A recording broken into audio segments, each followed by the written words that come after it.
สำหรับบางโปรในจองชื่อเรื่องปลาสำหรับการประชุมการใหญ่เนี่ยไมโครโฟนระบบ Sony All-Mic One จังทำไมปลาจมูกหนึ่งสปีกเกอร์ Sony XV Series กับบ้าน All Series กับบ้านให้จมูกหนึ่งสปีกเกอร์แบรนด์ดอตเต้กับบ้านเนี่ยนี่คือไมโครโฟน Sony All-Mic ជាប្រភេទ mic ដែលប្រើជាមួយនឹង speaker គ្រប់ប្រភេទបានមិនត្រឹមតែ speaker Sony ទេ model ផ្សេងក៏បានដែរព្រោះដោយសារវាភ្ជាប់ជាមួយនឹងដូច6លីនេះអញ្ចឹងឲ្យតែជាប្រភេទដូចហ្នឹងជា speaker ក៏ដោយជា mixer ក៏ដោយគឺដោតបានដូចគ្នាឃើញទេហើយវាមានកុងតាក់បើកបិទនេះមួយហើយនៅលើ microphone ក៏មានកុងតាក់បើកបិទដែរចំពោះកម្លាំងសំឡេងគឺយើងសេរីតែនៅលើ speaker ឬក៏ mixer ប៉ុណ្ណោះហើយចំពោះ volume microphone ទាំងពីរកម្រិតសំឡេងគឺវានឹង auto សេរីដើម្បីឲ្យត្រូវគ្នាចំពោះ microphone នេះគឺសាកថ្មត្រឹមតែ2ម៉ោងទៅ2ម៉ោងកន្លះទេតែអាចប្រើបានរយៈពេលដល់20ម៉ោងដោតតាម Type C ឃើញទេតាមប្រភេទ Type C ទាំងពីរអញ្ចឹងវាមានភាពងាយស្រួលនៅក្នុងការប្រើប្រាស់ហើយនេះគឺ Type C ហើយជាមួយនឹងដោយដោតចូលទៅក្នុង speaker ជាមួយនឹង mixer ហ្នឹងក៏ប្រើជាមួយនឹង Type C ដូចគ្នាដែរវាមានមុខងារសំខាន់មួយទៀតគឺយើងហៅថា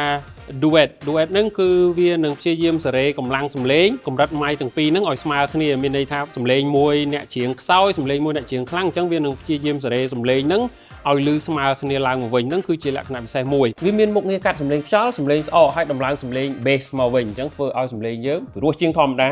នេះហើយវាស្រូបសំឡេងចាប់ពីកម្រិត 50Hz រហូតដល់ 15000Hz បញ្ជាក់ឡើងវិញគឺវាអាចប្រើបានគ្រប់ប្រភេទ speaker ហើយជាមួយនឹង mixer ដោយសារប្រភេទដូចនេះវាធ្វើតំណកន្លែងនេះរៀងវែងអញ្ចឹងនៅពេលដែលយើងដោតជាមួយនឹង speaker ឬក៏ speaker model ដទៃឬក៏ mixer វាធ្វើឲ្យមិនទើសជាមួយនឹងឧបករណ៍ដទៃផ្សេងទៀតណាអញ្ចឹងវាផុតឃើញទេវាផុតជាមួយនឹងដូចអីផ្សេងនេះនៅពេលដែលយើងប្រើជាមួយនឹង speaker Sony វាកាន់តែល្អប្រសើរទៀតព្រោះដោយសារ microphone នេះវាត្រូវបាន tone សំឡេងជាមួយនឹង ampli ដែលមានស្រាប់ឬយើងហៅថា built-in ampli របស់ speaker Sony អញ្ចឹងធ្វើឲ្យការប្រើប្រាស់របស់យើងកាន់តែល្អប្រសើរនេះហើយចំពោះតួ microphone វិញគឺផ្នែកខាងលើនេះវាមានអេប៉ុងខាងលើនេះរហូតដល់18មីលីម៉ែត្រដែលការពារជាមួយនឹងការធ្លាក់ហើយជាមួយនឹងចំហៀងនេះគឺវាមានប៉ុងការពារ 7.1 មីលីម៉ែត្រអញ្ចឹងវាទប់ទាំងលើទាំងក្រោមហើយចំពោះការ design វិញគឺវាមានរាងសញ្ញាកលាក់ចេះក្នុងករណីដែលយើងដាក់លើតុអី